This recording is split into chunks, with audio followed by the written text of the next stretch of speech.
Bismillah, Assalamualaikum warahmatullahi wabarakatuh. Sebelumnya, saya ingin memperkenalkan diri. Saya Alivia Puspa, mahasiswa Prodi Pendidikan Agama Islam semester 5, Fakultas Tarbiyah dan Keguruan, UIN Sultan Maulana Hasanuddin Banten. Di sini, saya akan menjelaskan mengenai pengembangan konsep tujuan kurikulum. Untuk memenuhi salah satu tugas mata kuliah pengembangan kurikulum pendidikan agama Islam berbasis literasi dengan dosen pengampu Ibu Helna Nelis MPD. Pembahasan yang pertama mengenai pengertian tujuan kurikulum. Tujuan merupakan persamaan dari kata haluan dan arahan.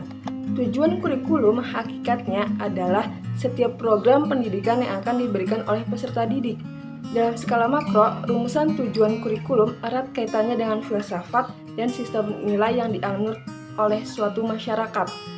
Nah, ada beberapa hal yang menjadi alasan mengapa tujuan dalam pengembangan kurikulum ini dianggap penting. Yang pertama, tujuan erat kaitannya dengan arah dan sasaran yang harus dicapai. Kurikulum merupakan alat untuk mencapai tujuan pendidikan. Dengan demikian, komponen tujuan harus ada di dalam kurikulum. Yang kedua, dengan adanya tujuan, maka akan membantu pengembang kurikulum dalam merumuskan model-model pembelajaran yang baru. Yang ketiga, dengan adanya tujuan kurikulum yang jelas, dapat digunakan sebagai kontrol dalam menentukan batasan-batasan dan kualitas pembelajaran. Pembahasan selanjutnya mengenai hierarki tujuan kurikulum. Hierarki tujuan kurikulum ini terbagi menjadi 4. Yang pertama ada tujuan pendidikan nasional atau biasa disingkat dengan TPN. TPN ini merupakan sasaran akhir yang harus dijadikan pedoman oleh setiap lembaga pendidikan. Artinya, setiap lembaga dan penyelenggara pendidikan harus membentuk manusia sesuai dengan rumusan-rumusan itu, baik pendidikan formal, pendidikan non-formal, maupun pendidikan informal. Nah, tujuan pendidikan nasional ini bersumber dari nilai-nilai Pancasila yang dirumuskan dalam Undang-Undang Nomor 20 Tahun 2003, Pasal 3. Yang kedua ada tujuan institusional, yaitu tujuan yang harus dicapai oleh setiap lembaga pendidikan.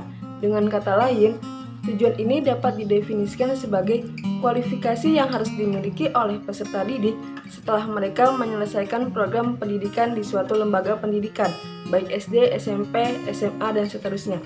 Tujuan institusional ini bersumber dari Peraturan Pemerintah Nomor 19 Tahun 2005 tentang Standar Nasional Pendidikan, Bab 5, Pasal 24.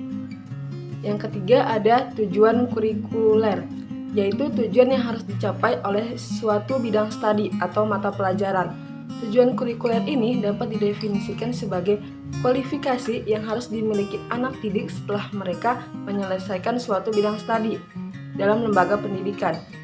Tercantum dalam Peraturan Pemerintah Nomor 19 Tahun 2005 tentang Standar Nasional Pendidikan, Bab 5, Pasal 6. Dinyatakan bahwa kurikulum untuk jenis pendidikan umum, kejurusan, dan khusus pada jenjang pendidikan dasar dan menengah terdiri atas kelompok mata pelajaran agama dan akhlak mulia, kelompok mata pelajaran kewarganegaraan dan kepribadian, kelompok mata pelajaran ilmu pengetahuan dan teknologi, kelompok mata pelajaran estetika, kelompok mata pelajaran jasmani, rohani, dan kesehatan.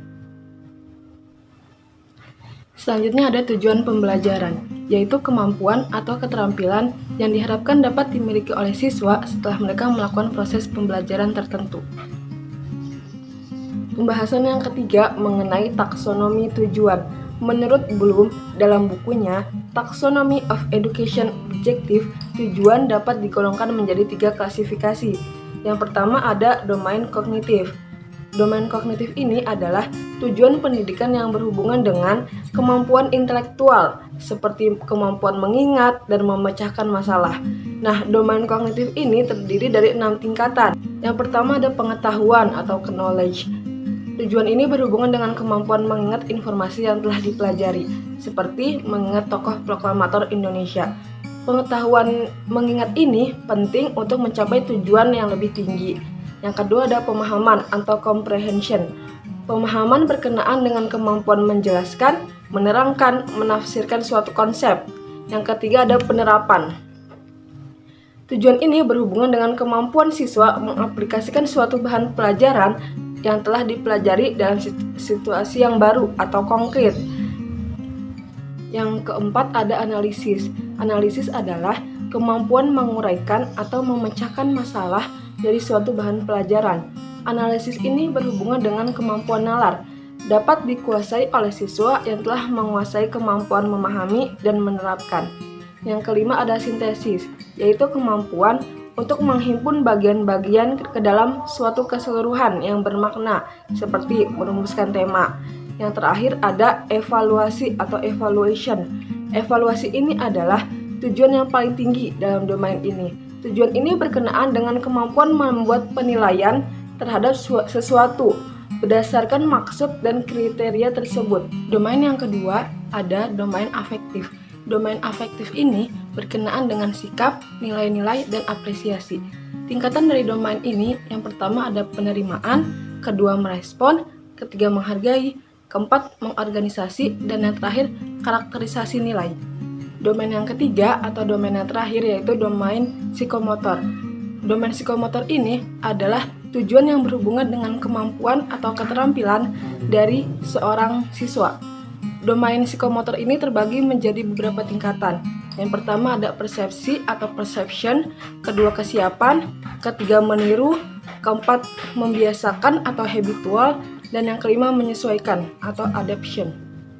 Pembahasan selanjutnya mengenai pengertian indikator pencapaian tujuan.